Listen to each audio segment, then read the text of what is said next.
Olá, estamos de volta no último vídeo dedicado ao mês das crianças. E eu sei que eu vou tocar num tema polêmico, né? O que eu quero para o meu filho. E eu vou começar dizendo, não queira para ele. Deixa que ele queira, que ele busque, que ele consiga, que ele não consiga, para que ele possa se tornar quem ele pode ser, para que ele possa se tornar autor da própria vida. Às vezes, a gente percebe, a gente que trabalha com criança, a gente percebe que é com a mais profunda das boas intenções, mas que os pais querem tanto que os filhos sejam quem eles não são, que os filhos não conseguem nem ser quem os pais desejam, nem ser quem eles são. E aí, lá no futuro, na adolescência, no início da juventude, eles são obrigados a romper, ou consigo mesmos, ou com os pais, para que eles achem um caminho. Nem sempre esse caminho que eles acham é o melhor, porque esse caminho é escolhido sob pressão. E a pressão, ela não é amiga, né, da qualidade da escolha. Escolher pressionado, seja pelo que for, seja pelo tempo, seja por uma adequação social, seja por uma condição econômica, não é bom. Imagina você numa loja para comprar uma roupa para um evento importante na sua vida e alguém falando, anda, escolhe logo, mas você tem que escolher uma que custe até tanto, mas você tem que escolher uma que seja dessa cor, mas você tem que escolher uma que você não precise passar, mas você tem que escolher uma que você possa levar na mala sem criar, né, prejuízos, porque eu fico imaginando como que se viaja com uma roupa de festa, né, daqueles vestidos de festa. Eu acho que isso não é possível, mas imagina que você está escolhendo e tem alguém falando todos esses fatores, né, que devem pesar na sua escolha. Muitos filhos se sentem assim. Eles têm que fazer escolhas e tem alguém o tempo todo dizendo para eles os limites das escolhas. E ele não sabe quem ele é e o que ele pode escolher. Uma criança não sabe, né? Uma criança não tem alcance de tudo que ela pode ser. Mas nós sabemos que uma criança pode ser muita coisa, muitas profissões, muitos lugares sociais, e a gente só precisa acompanhar, apoiar. E quando a gente fala, né, deixe a criança querer, a gente não está falando faça tudo o que ela quiser, é o contrário. Nós estamos dizendo, ela precisa querer e encontrar um adulto que diga a ela o que é possível e o que não é. O que é possível para aquela família, para a condição econômica daquela família, para os valores daquela família, para as leis do país onde ela vive. A criança pode querer, o adolescente pode querer, e o nosso dever de adultos é mostrar o que é possível, o que está dentro dos valores, do aceito pela sociedade, e ela que lute para mudar, para conquistar, para ultrapassar, porque é isso que vai fazê-la se sentir forte. E aí eu me lembro do Winnicott, no livro dele, O Brincar é Realidade, no finalzinho do livro que ele fala sobre os adolescentes, e ele fala que os adolescentes precisam encontrar adultos que não saiam do seu lugar. Adultos que saibam ocupar o seu lugar de adultos, para que os adolescentes possam ser irresponsáveis, como eles precisam ser, até que aprendam a responsabilidade.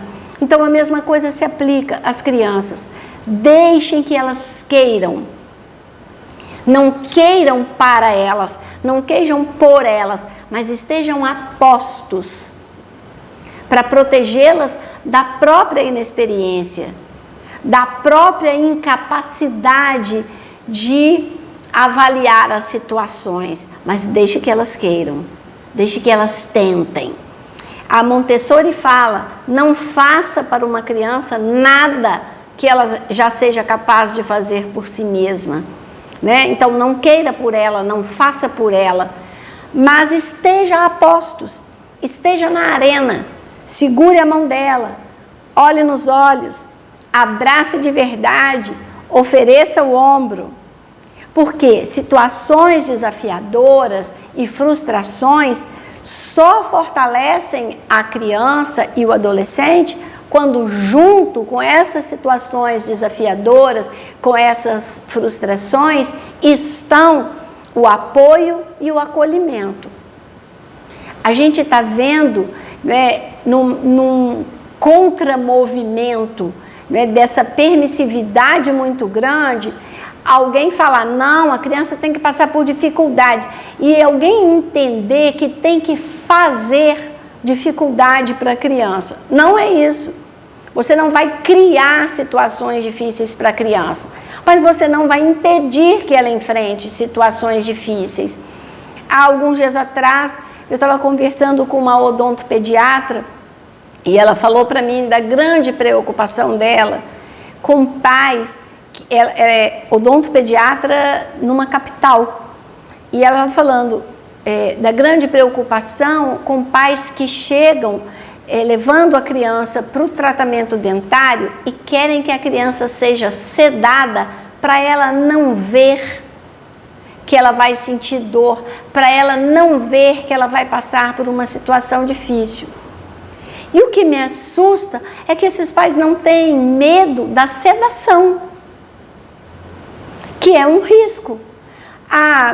Você fala, mas os profissionais são preparados. Nem todos. E a gente sabe disso. Da mesma forma que nem todos os profissionais têm a habilidade de um odontopediatra. E, infelizmente, muitas crianças se traumatizam nos dentistas por causa da inabilidade, tanto dos pais quanto dos profissionais. Mas daí, a você sedar uma criança de 4 anos, de 5 anos, de 6 anos, para ela não saber que ela foi ao dentista, que ela passou por uma situação que é necessária, que ela vai ter que passar N vezes na vida, é muito preocupante. Então, nós estamos vivendo esses opostos, né? De um lado, você não quer que a criança sofra nada. De outro lado, você, então, está vendo pais que, eu quero fortalecer essa criança, então eu vou impor bastante dificuldade para ela. E aí impõe dificuldade física, bota a criança para fazer esportes que ela não tem nenhum interesse, que ela ainda não está preparada, e leva o pré-adolescente para a academia para pegar pesão, para ele ficar forte, para ele ser forte. Olha, as dificuldades fortalecem quando elas vêm junto com apoio e acolhimento, quando elas fazem sentido. Eu não gostaria que uma criança passasse pela dor da perda de uma avó, de um pai, de uma mãe, como tantas crianças passaram na pandemia, mas elas passam. E tudo que eu posso fazer é apoiá-las para que elas passem. É ativar a rede de apoio familiar, é ouvi-la, é aceitar o sofrimento dela, é acolher, é apoiar a família que vai apoiar a criança, mas eu não posso impedir que ela passe. Infelizmente, eu adoraria poupar todas as crianças do mundo dessa dor, e eu não posso. Então, o que é que eu posso fazer? Fortalecer essa criança, estar com ela na arena, ativar uma rede de apoio que esteja com ela o tempo todo nessa arena, para que ela sinta que nos momentos mais difíceis ela é acolhida, ela é apoiada e ela encontra forças que ela não sabia que tinha. Não faz sentido fazer com que uma criança se sinta mal, se sinta desamparada, se sinta rejeitada, na esperança de que por isso ela se torne mais forte, melhor, mais preparada para a vida.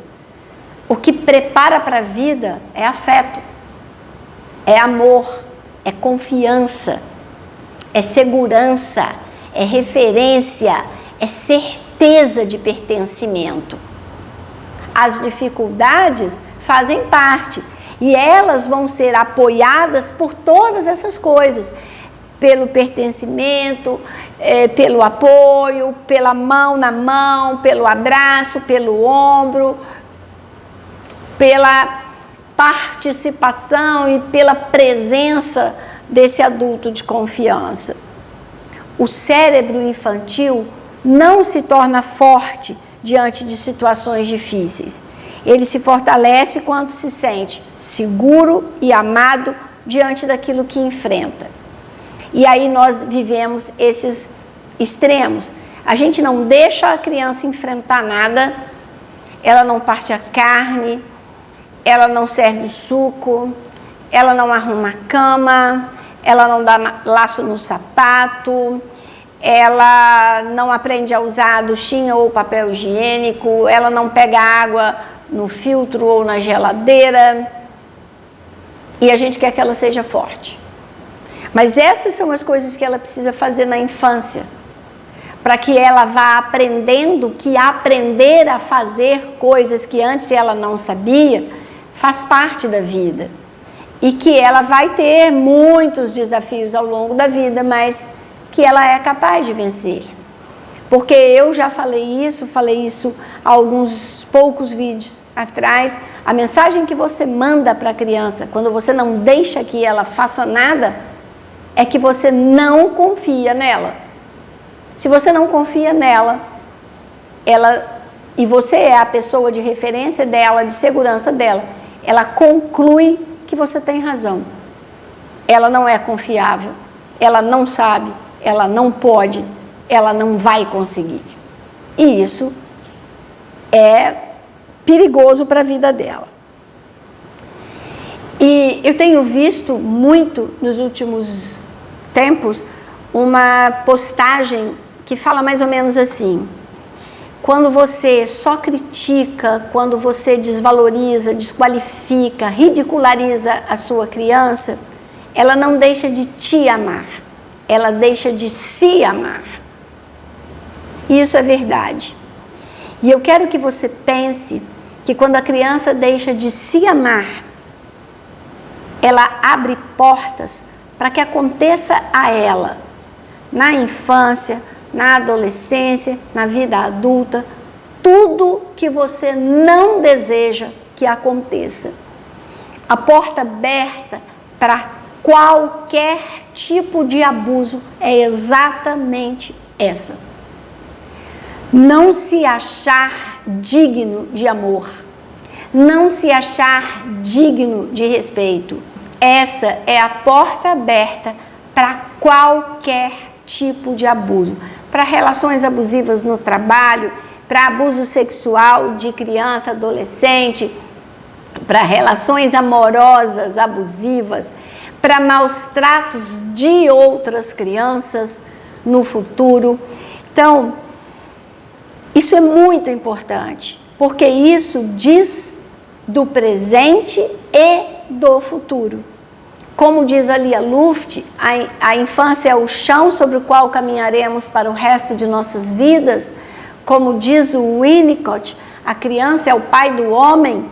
Então, se essa criança que deixa de se amar, dificilmente vai se amar no futuro para ser capaz de se proteger, de se afirmar, de confiar em si, para promover na própria vida aquilo a que todos nós temos direito, que é uma vida digna. Então, por amor às nossas crianças, saibamos que a capacidade delas no futuro está sendo formada agora por nós. Nós somos os responsáveis. Nós damos os primeiros passos. E ela segue por um caminho que nós pavimentamos na infância junto com elas. Estejamos juntos, estejamos na arena, estejamos pavimentando um caminho de dignidade e respeito para nossas crianças. Não precisa ser um caminho cheio de brinquedos caros, de viagens para Disney, de beach parks, de clubes maravilhosos, de hotéis 5 estrelas. Precisa ser um caminho de amor, de confiança, de pertencimento, de referência. Que ela tenha em nós um porto seguro, para o qual ela possa voltar depois de cada uma das aventuras que ela precisa fazer para crescer.